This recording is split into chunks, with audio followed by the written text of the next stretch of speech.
નમસ્કાર મિત્રો, તમે ધોરણ 10 ની અંદર ભણી રહ્યા છો તો આ વિડીયો તમારા માટે પાઠ 7 જે ભાષાંતરમાં પૂછાઈને પ્રશ્ન જવાબમાં પૂછાય એનું શોર્ટ રિવિઝન આપણે કરીએ કે ભાઈ આપણે ચાલુ થાય ને ત્યારે એમ કે છે સજ્જનો દ્વારા સોગંદ ખભે વચાયેલું વચન પથ્થર પર લખાય છે ને દુર્જનો દ્વારા કસમ વડે ખાયેલું વચન પાણીમાં લખાય. સજ્જનો બોલે પથ્થરમાં લખાય, દુર્જનો બોલે પાણીમાં લખાય.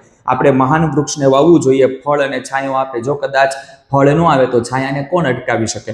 જેમ ભારે પ્રયત્નથી પથ્થરને પર્વત પર ચડાવવામાં આવે છે તેમ તેને ક્ષણવારમાં નીચે પાડી શકાય છે.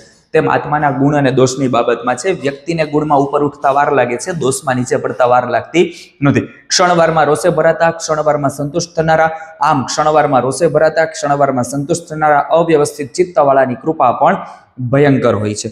પછી કીધું કે જેમ ઘસવાથી, કાપવાથી, તપાવવાથી, ટીપવાથી સોનાની પરીક્ષા થાય તેમ જ્ઞાન, ચારિત્ર, ગુણ અને કર્મથી માણસની પરીક્ષા થાય.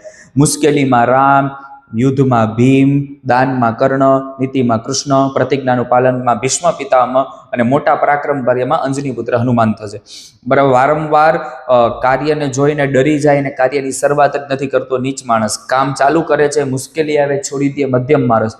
ગમે એવી મુશ્કેલી આવે છતાં પણ પોતાનું કામ પૂરું કરે ઉત્તમ પ્રકારનો માણસ. તો આ શોર્ટ રિવિઝન કરી લ્યો અને આવી જ તમને શોર્ટ્સ આપવાનો છું. વિડીયોને લાઈક કરી દો અને ખાસ સબસ્ક્રાઇબનું બટન દબાવી દો.